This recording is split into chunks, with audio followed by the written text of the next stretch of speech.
ओम श्री गणेशाय नमः। श्री दुर्गायै नमः।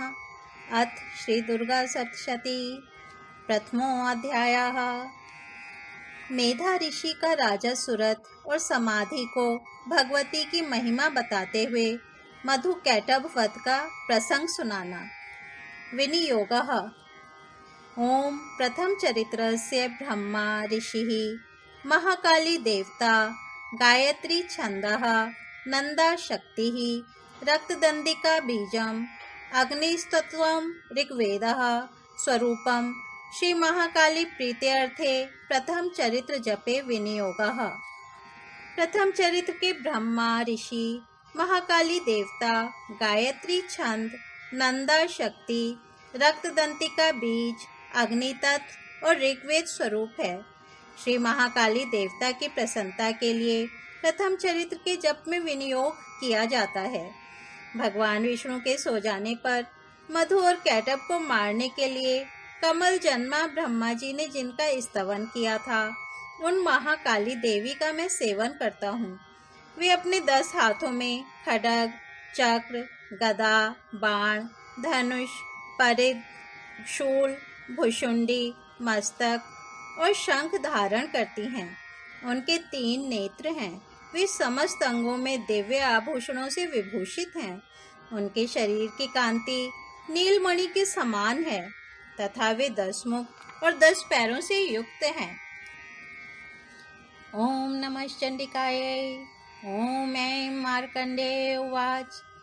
सावर्णिः सूर्यतनयो यो मनुः कथयते अष्टमः, निशा में तदुत्पत्तिम विस्तराद गततो मम।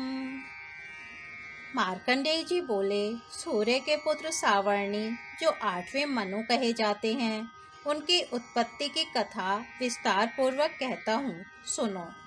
सूर्य कुमार महाभाग सावर्णी भगवती महामाया के अनुग्रह से जिस प्रकार मनवंतर के स्वामी हुए, वही प्रसंग सुनाता हूँ। पूर्व काल की बात है। स्वारोचिष मनवंतर में सुरथ नाम के एक राजा थे, जो चैत्र वंश में उत्पन्न हुए थे। उनका समस्त भूमंडल पर अधिकार था। वे प्रजा का अपने औरस पुत्रों की भांति धर्म पूर्वक पालन करते थे। तो भी उस समय कोला विध्वंसी नाम के क्षत्रिय उनके शत्रु हो गए। राजा सुरथ की दंडनीति बड़ी प्रबल थी। उनका शत्रुओं के साथ संग्राम हुआ। यद्यपि कोला विध्वंसी संख्या में कम थे, तो भी राजा सुरथ युद्ध में उनसे परास्त हो गए। तब वे युद्ध भूमि से अपने नगर को लौट आए और केवल अपने देश के राजा होकर रहने लगे। समूची पृथ्वी से अब उनका अधिकार जाता रहा, किंतु वहां भी उन प्रबल शत्रुओं ने उस समय महाभाग राजा सुरथ पर आक्रमण कर दिया। राजा का बल क्षीण हो चला था, इसलिए उनके दुष्ट, बलवान एवं दुरात्मा मंत्रियों ने वहां उनकी राजधानी में भी राजकीय सेना और खजाने को हथिया लिया। सुरथ का प्रभुत्व नष्ट हो चुका था, इसलिए वे शिकार खेलने के बहाने घोड़े पर सवार हो वहां से अकेले ही एक घने जंगल में चले गए। वहां उन्होंने विप्रवर मेधा मुनि का आश्रम देखा, जहां कितने ही हिंसक जीव अपनी स्वाभाविक हिंसा वृत्ति छोड़कर परम शांत भाव से रहते थे। मुनि के बहुत से शिष्य उस वन की शोभा बढ़ा रहे थे। वहां जाने पर मुनि ने उनका सत्कार किया और वे उन मुनि श्रेष्ठ के आश्रम पर इधर उधर विचरते हुए कुछ काल तक रहे। फिर ममता से आकृष्ट चित्त होकर वहां इस प्रकार चिंता करने लगे। पूर्व काल में मेरे पूर्वजों ने जिसका पालन किया था, वही नगर आज मुझसे रहित है। पता नहीं मेरे दुराचारी भृत्यगण उसकी धर्मपूर्वक रक्षा करते हैं या नहीं। जो सदा मद की वर्षा करने वाला और शूरवीर था, वह मेरा प्रधान हाथी अब शत्रुओं के अधीन होकर न जाने किन भोगों को भोगता होगा। जो लोग मेरी कृपा, धन और भोजन पाने से सदा मेरे पीछे पीछे चलते थे, वे निश्चय ही अब दूसरे राजाओं का अनुसरण करते होंगे। उन अपव्ययी लोगों के द्वारा सदा खर्च होते रहने के कारण अत्यंत कष्ट से जमा किया हुआ मेरा वह खजाना खाली हो जाएगा। ये तथा और भी कई बातें राजा सुरथ निरंतर सोचते रहते थे। एक दिन उन्होंने वहां विप्रवर मेधा के आश्रम के निकट एक वैश्य को देखा और उससे पूछा, भाई तुम कौन हो? यहाँ तुम्हारे आने का क्या कारण है? तुम क्यों शोकग्रस्त और अनमने से दिखाई देते हो? राजा सुरथ का यह प्रेम पूर्वक कहा हुआ वचन सुनकर वैश्य ने विनीत भाव से उन्हें प्रणाम करके कहा। वैश्य बोला, राजन, मैं धनियों के कुल में उत्पन्न एक वैश्य हूँ। मेरा नाम समाधि है। मेरे दुष्ट स्त्री पुत्रों ने धन के लोभ से मुझे घर से बाहर निकाल दिया है। मैं इस समय धन, स्त्री और पुत्रों से वंचित हूँ। मेरे विश्वसनीय बंधुओं ने मेरा ही धन लेकर मुझे दूर कर दिया है, इसलिए दुखी होकर मैं वन में चला आया हूँ। यहाँ रहकर मैं इस बात को नहीं जानता कि मेरे पुत्रों की, स्त्री की और स्वजनों की कुशल है या नहीं। इस समय घर में वे कुशल से रहते हैं अथवा उन्हें कोई कष्ट है। वे मेरे पुत्र कैसे हैं? क्या वे सदाचारी हैं अथवा दुराचारी हो गए हैं? राजा ने पूछा, जिन लोभी स्त्री पुत्र आदि ने धन के कारण तुम्हें घर से निकाल दिया, उनके प्रति तुम्हारे चित्त में इतना स्नेह का बंधन क्यों है? वैश्य बोला, आप मेरे विषय में जैसी बातें कहते हैं वह सब ठीक है, किंतु क्या करूं, मेरा मन निष्ठुरता नहीं धारण करता। जिन्होंने धन के लोभ में पड़कर पिता के प्रति स्नेह, पति के प्रति प्रेम तथा आत्मीय जन के प्रति अनुराग को तिलांजलि दे मुझे घर से निकाल दिया है, उन्हीं के प्रति मेरे हृदय में इतना स्नेह है। महामते, गुणहीन बंधुओं के प्रति भी जो मेरा चित्त इस प्रकार प्रेम मग्न हो रहा है, यह क्या है? यह बात को मैं जानकर भी नहीं जान पाता। उनके लिए मैं लंबी सांसें ले रहा हूँ और मेरा हृदय अत्यंत दुखित हो रहा है। उन लोगों में प्रेम का सर्वथा अभाव है, तो भी उनके प्रति जो मेरा मन निष्ठुर नहीं हो पाता, इसके लिए क्या करूं? मार्कंडेय जी कहते हैं, ब्राह्मण, तदनंतर राजाओं में श्रेष्ठ सुरथ और वह समाधि नामक वैश्य दोनों साथ साथ मेधा मुनि की सेवा में उपस्थित हुए और उनके साथ यथा योग्य न्यायानुकूल विनयपूर्ण बर्ताव करके बैठे। तत्पश्चात वैश्य और राजा ने कुछ वार्तालाप आरंभ किया। राजा ने कहा, भगवान, मैं आपसे एक बात पूछना चाहता हूँ, उसे बताइए। मेरा चित्त अपने अधीन न होने के कारण वह बात मेरे मन को बहुत दुख देती है। जो राज्य मेरे हाथ से चला गया है, उसमें और उसके संपूर्ण अंगों में मेरी ममता बनी हुई है। मुनि श्रेष्ठ, यह जानते हुए भी कि वह अब मेरा नहीं है, अज्ञानी की भांति मुझे उसके लिए दुख होता है। यह क्या है? इधर यह वैश्य भी घर से अपमानित होकर आया है। इसके पुत्र, स्त्री और भृत्यों ने इसे छोड़ दिया है। स्वजनों ने भी इसका परित्याग कर दिया है, तो भी यह उनके प्रति अत्यंत हार्दिक स्नेह रखता है। इस प्रकार यह तथा मैं दोनों ही बहुत दुखी हैं। जिसमें प्रत्यक्ष दोष देखा गया है, उस विषय के लिए भी हमारे मन में ममता जनित आकर्षण पैदा हो रहा है।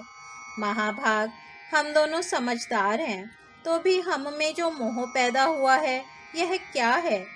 विवेक शून्य पुरुष की भांति मुझ में और इसमें भी यह मूर्खता प्रत्यक्ष दिखाई देती है। ऋषि बोले, महाभाग, विषय मार्ग का ज्ञान सब जीवों को है। इसी प्रकार विषय भी सबके लिए अलग अलग हैं। कुछ प्राणी दिन में नहीं देखते और दूसरे रात में ही नहीं देखते, तथा कुछ जीव ऐसे हैं जो दिन और रात्रि में भी बराबर ही देखते हैं।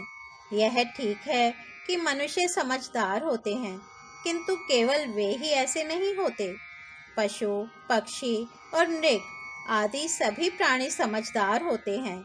मनुष्यों की समझ भी वैसी ही होती है जैसी उन मृग और पक्षियों की होती है, तथा जैसी मनुष्यों की होती है वैसी ही उन मृग, पक्षी आदि की होती है। यह तथा अन्य बातें भी प्रायः दोनों में ही समान होती हैं।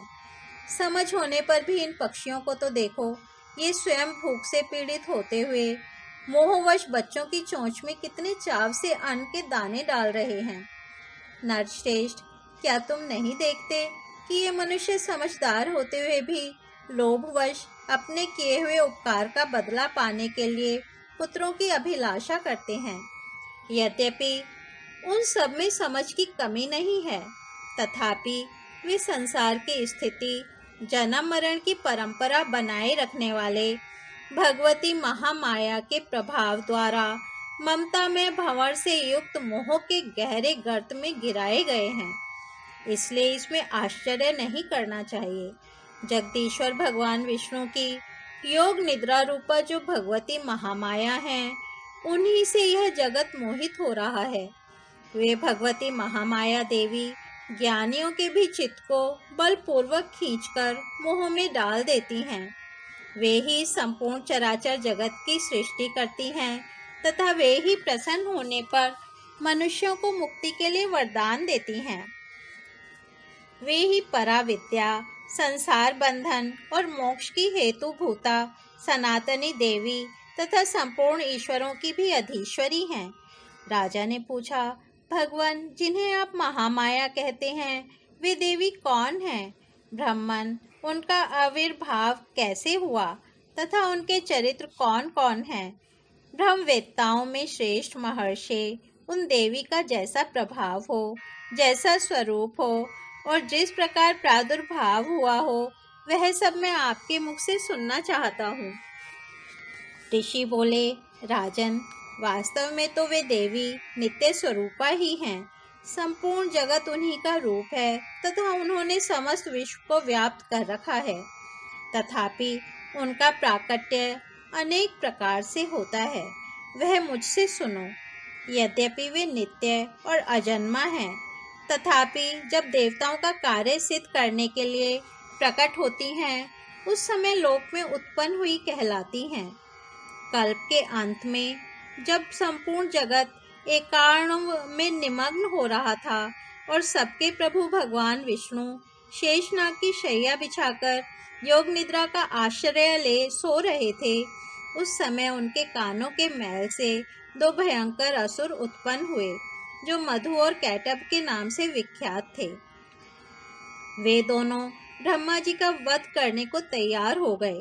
भगवान विष्णु के नाभि कमल में विराजमान प्रजापति ब्रह्मा जी ने जब उन दोनों भयानक असुरों को अपने पास आया और भगवान को सोया हुआ देखा, तब एकाग्रचित होकर उन्होंने भगवान विष्णु को जगाने के लिए उनके नेत्रों में निवास करने वाली योग निद्रा का स्तवन आरंभ किया।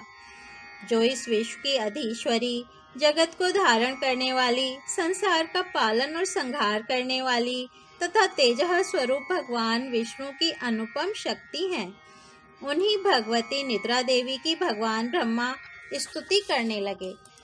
ब्रह्मा जी ने कहा, देवी, तुम ही स्वाहा, तुम ही स्वधा और तुम ही वशटकार हो। स्वर भी तुम्हारे ही स्वरूप हैं। तुम ही जीवनदायिनी सुधा हो। नित्य अक्षर प्रणव में अकार, उकार, मकार, इन तीनों मात्राओं के रूप में तुम ही स्थित हो तथा इन तीन मात्राओं के अतिरिक्त जो बिंदु रूपा नित्य अर्ध मात्रा है, जिसका विशेष रूप से उच्चारण नहीं किया जा सकता, वह भी तुम ही हो। देवी, तुम ही संध्या, सावित्री तथा परम जननी हो। देवी, तुम ही इस विश्व ब्रह्मांड को धारण करती हो।